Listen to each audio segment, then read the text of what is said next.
اس وقت میں سر موجود ہیں، سابقہ سینیٹر ہیں مشتاق احمد صاحب موجود ہیں۔ سر آج وزیر اعظم صاحب کو بھی نوٹسز جاری ہوئے ہیں ڈاکٹر عافیہ کیس میں، اور کابینہ کو بھی، کیا فرمائیں گے؟ دیکھیں، آج جسٹس سردار اعجاز اسحاق صاحب نے بڑی جرأت اور بہادری کا مظاہرہ کرتے ہوئے شہباز شریف اور اس کی پوری وفاقی کابینہ کو توہین عدالت کے نوٹس جاری کر دیے ڈاکٹر عافیہ صدیقی رہائی کیس میں۔ اور آج یہ توہین عدالت کے نوٹس جو شہباز شریف اور ان کے وفاقی کابینہ کو جاری ہوئے ہیں، یہ اس بات کا ثبوت ہے کہ ڈاکٹر عافیہ کی رہائی میں رکاوٹ شہباز شریف، اس کی وفاقی حکومت اور اس کی کابینہ ہے۔ یہ نہ صرف رکاوٹ ہے بلکہ یہ کورٹ کے آرڈر کو بھی تسلیم نہیں کرتے، اور کورٹ کے آرڈر کے سامنے تاخیری ہتھ کنڈے اور تاخیری حربیں وہ آزمانا چاہتے ہیں۔ لیکن آج ان کو توہین عدالت کا نوٹس جاری ہو گیا، قوم کے سامنے یہ لوگ ایکسپوز ہو گئے کہ یہ لوگ غداری کر رہے ہیں ڈاکٹر عافیہ کے ساتھ، ڈاکٹر عافیہ کے بچوں کے ساتھ، ڈاکٹر عافیہ کے خاندان کے ساتھ، اور پورے پاکستان اور پوری دنیا میں ڈاکٹر عافیہ کے چاہنے والوں کے ساتھ۔ اور ان کا جو چہرہ ہے وہ بالکل سامنے آ گیا ہے۔ آج عجیب بات یہ ہے کہ وفاقی حکومت نے اسلام آباد ہائی کورٹ کے رجسٹرار کے ذریعے سے سردار اعجاز اسحاق صاحب کو ڈاکٹر عافیہ کے کیس سننے سے روکنے کی کوشش کی، اور اسلام آباد ہائی کورٹ کے رجسٹرار نے روسٹر اور کاز لسٹ جو ہیں وہ جاری نہیں کی تاکہ سردار اعجاز اسحاق صاحب ڈاکٹر عافیہ صدیقی کا کیس نہ سنیں اور وفاقی حکومت شہباز شریف اور اس کے وفاقی کابینہ کو توہین عدالت کا نوٹس جاری نہ کریں۔ اس لیے رجسٹرار آفس نے آج جسٹس سردار اعجاز اسحاق صاحب کا وہ روسٹر اور ان کے کاز لسٹ جو ہے وہ جاری نہیں کی، لیکن اس کے باوجود ہم ان کی جرأت کو سلام پیش کرتے ہیں کہ وہ آئیں، اپنے عدالت میں بیٹھیں، انہوں نے کیس کو سنا اور انہوں نے وفاقی حکومت کی عدالت کے احکامات کی عدم تعمیل پر توہین عدالت کے نوٹس جو ہیں وہ جاری کر دیے۔ مجھے دکھ اس بات کا ہے کہ ایک نہتی لڑکی، اس سے بندوقوں والے ڈر رہے ہیں، جو امریکی جیل میں 23 سال سے قید ہیں اور جن کی زندگی کو خطرہ ہے، اور جس طرح سردار اعجاز اسحاق صاحب نے کہا کہ ڈاٹر آف دا نیشن،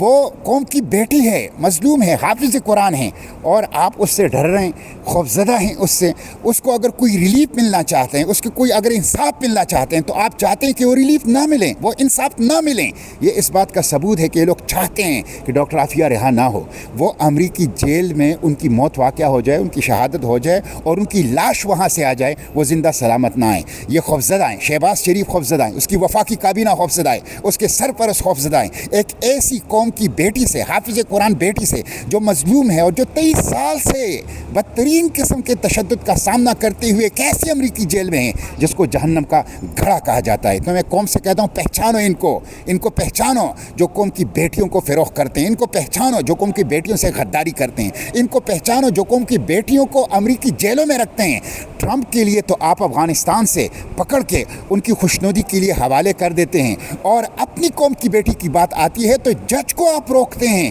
کہ وہ عدالت نہ کھولیں، وہ کیس نہ سنیں، وہ انصاف نہ دیں، وہ ریلیف نہ دیں۔ تو یہ شرمناک ہے اور یہ افسوسناک ہے۔ میں اس کی مذمت کرتا ہوں اور قوم سے کہتا ہوں کہ وہ ڈاکٹر عافیہ کا ساتھ دیں، ڈاکٹر فوزیہ کا ساتھ دیں، ڈاکٹر عافیہ کے لیے سوشل میڈیا کے اوپر پبلک میں آواز اٹھائیں، دعائیں کریں،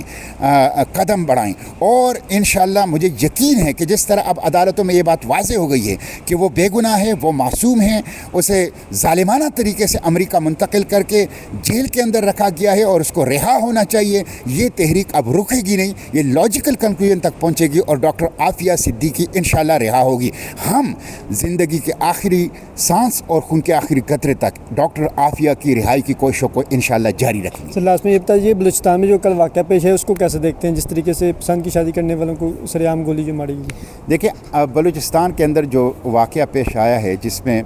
پسند کی شادی کرنے والے میاں بیوی کو غیرت کے نام پر بے غیرتی کا مظاہرہ کرتے ہوئے گولیاں ماری گئی، وہ درندگی ہے،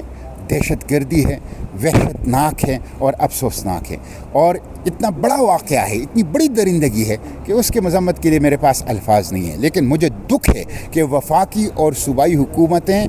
وہ گنگی بن گئی ہیں، وہ اندھی بن گئی ہیں، وہ بہری بن گئی ہیں۔ اسلام آباد کے اندر سپریم کورٹ اور